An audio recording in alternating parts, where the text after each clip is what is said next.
Assalamualaikum warahmatullahi wabarakatuh.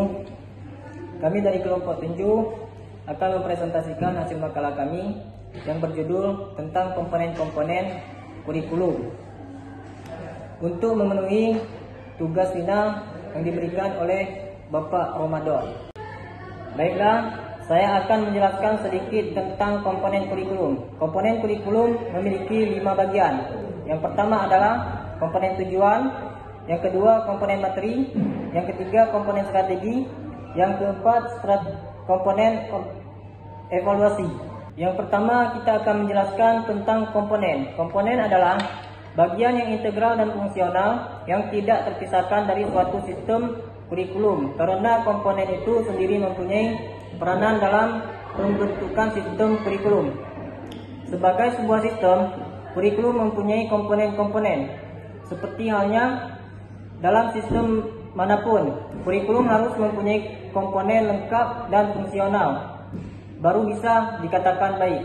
Sebaliknya, kurikulum tidak dapat dikatakan baik apabila di dalamnya terdapat komponen yang tidak lengkap. Sekarang dipandang kurikulum yang tidak sempurna. Suatu kurikulum harus memiliki kesesuaian atau relevansi. Kesesuaian ini meliputi 2 hal. Pertama, kesesuaian antara kurikulum dengan tuntutan. Yang kedua, kebutuhan, kondisi dan perkembangan masyarakat. Kedua kesesuaian antar komponen-komponen kurikulum yaitu sesuai dengan tujuan, proses sesuai dengan isi dan tujuan, demikian juga evaluasi sesuai dengan proses, isi dan tujuan kurikulum. Poin yang pertama, komponen tujuan. Kurikulum merupakan satu program yang dimaksudkan untuk mencapai tujuan pendidikan. Tujuan itulah yang dijadikan arah atau acuan segala kegiatan pendidikan yang dijalankan. Berhasil atau tidaknya program pengajaran di sekolah dapat diukur dari seberapa jauh dan seberapa banyaknya pencapaian tujuan-tujuan tersebut. Dalam setiap lembaga pendidikan pasti dicantumkan tujuan-tujuan pendidikan yang akan harus dicapai oleh lembaga-lembaga pendidikan yang bersangkutan. Meskipun rumusan tujuan pendidikan dari suatu negara dengan negara lainnya berbeda, tetapi sebenarnya memiliki esensi yang sama secara umum. Menurut Sadullah yang mengutip, akan menjangkau 3 jenis nilai utama, yaitu otonomi yang memberikan sikap setiap individu dan kelompok memiliki pengetahuan dan kemampuan yang memungkinkan mengelola kehidupan mereka sendiri. Kesetaraan dalam kesempatan berpartisipasi dalam kehidupan budaya maupun ekonomi dengan jalan memberikan kepada mereka atas dasar-dasar pendidikan yang setara.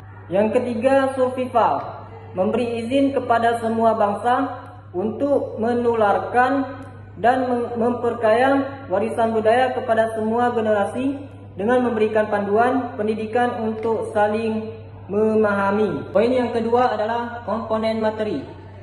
Isi program kurikulum adalah segala sesuatu yang diberikan kepada anak didik dalam kegiatan belajar mengajar dalam rangka mencapai tujuan. Isi kurikulum meliputi jenis-jenis bidang studi yang diajarkan dan isi program tiap-tiap bidang studi tersebut.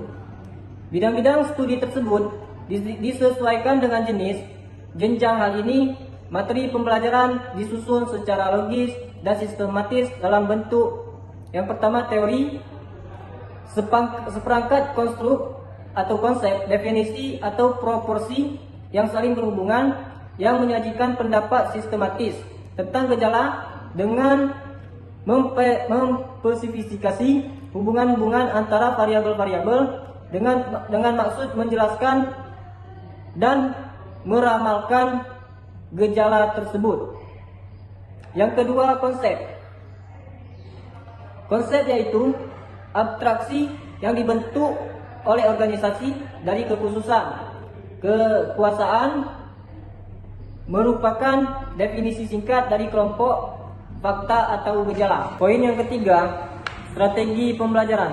Telah disampaikan di atas bahwa dilihat dari filsafat dan teori pendidikan yang melandasi pengembangan kurikulum terdapat perbedaan dalam menentukan tujuan dan materi pembelajaran. Hal ini tentunya memiliki konsekuensi pula terhadap penentuan strategi pembelajaran yang hendak dikembangkan.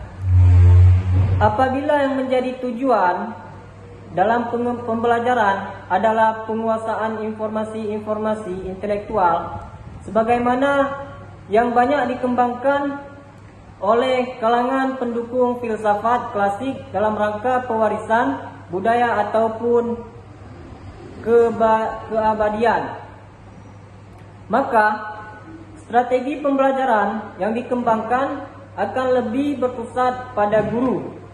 Guru merupakan tokoh sentral di dalam proses pembelajaran dan dipandang sebagai pusat informasi dari pengetahuan.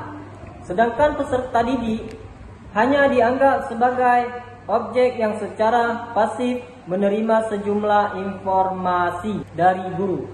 Sedangkan dalam pengertian yang lebih luas, evaluasi kurikulum dimaksudkan untuk memeriksa kinerja kurikulum secara keseluruhan, ditinjau dari berbagai kriterianya. Indikator yang dievaluasi tidak hanya terbatas pada efektivitas saja, namun juga relevan, efisien. Evaluasi kurikulum juga bervariasi, bergantung pada dimensi-dimensi yang menjadi fokus evaluasi. Salah satu dimensi yang sering mendapat sorotan adalah dimensi kuantitas dan kualitas. Instrumen yang digunakan untuk mengevaluasi dimensi kuantitas berbeda dengan dimensi kualitatif. Kurikulum dapat diumpamakan sebagai suatu organisme manusia maupun hewan yang memiliki susunan otonomi tertentu. Unsur atau komponen-komponen dari otonomi tubuh kurikulum yang utama adalah tujuan, isi atau materi, proses atau sistem penyampaian dan media, serta evaluasi. Komponen-komponen tersebut berkaitan erat satu sama lain. Sekian yang dapat kami presentasikan. Lebih dan kurang kami mohon maaf yang sebesar-besarnya. Hadanallahu wa iyyakum ajmain. Assalamualaikum warahmatullahi wabarakatuh.